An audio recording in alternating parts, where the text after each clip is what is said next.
রাত তখন প্রায় 2টো। গ্রামে চারপাশ নিস্তব্ধ, শুধু মাঝে মাঝে কুকুরের হালকা ঘেউ ঘেউ শোনা যায়। সদ্য শহর থেকে গ্রামে ফেরা নিলয় দোতলার পুরনো বাড়িতে এসে উঠেছে। এই বাড়িটা তার ঠাকুরদার, বহু বছর ধরে বন্ধ ছিল।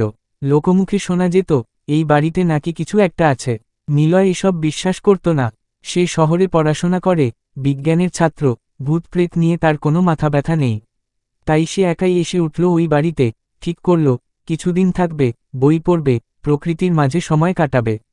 প্রথম দিনগুলো ভালোই কাটল, কিন্তু চতুর্থ রাতেই ঘটল অদ্ভুত কিছু। রাত 2টো নাগাদ হঠাৎ করেই দরজায় ঠক ঠক শব্দ।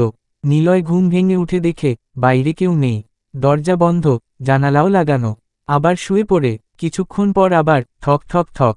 এইবার দরজার ঠিক নিচ দিয়ে একটা ছায়া দেখা গেল, কারো পা। নিলয় ভয় পেল, কিন্তু সাহস করে দরজা খুলে ফেলল। কেউ নেই, শুধু ঠান্ডা বাতাস আর একটা গন্ধ, সাঁতার কাটা পুরনো কাপড়ের মতো। সেই রাতেই সে ঘুমাতে পারল না।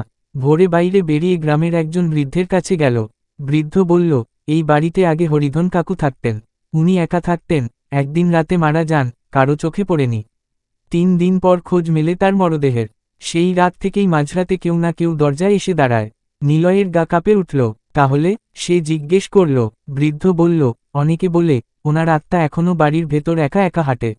নিলয় সিদ্ধান্ত নিল, আজ রাতে যদি আবার শব্দ আসে, তাহলে সে দেখেই ছাড়বে। রাত হল, নিলয় লাইট অফ করে জানালার পাশে লুকিয়ে রইল। ঘড়িতে আবার বাজল 2টা। ঠক ঠক ঠক। এইবার সে পরিষ্কার দেখতে পেল, একজন বৃদ্ধ ধীরে ধীরে দরজার সামনে এসে দাঁড়াল। মুখ দেখা যায় না, কিন্তু শরীর কাঁপছে।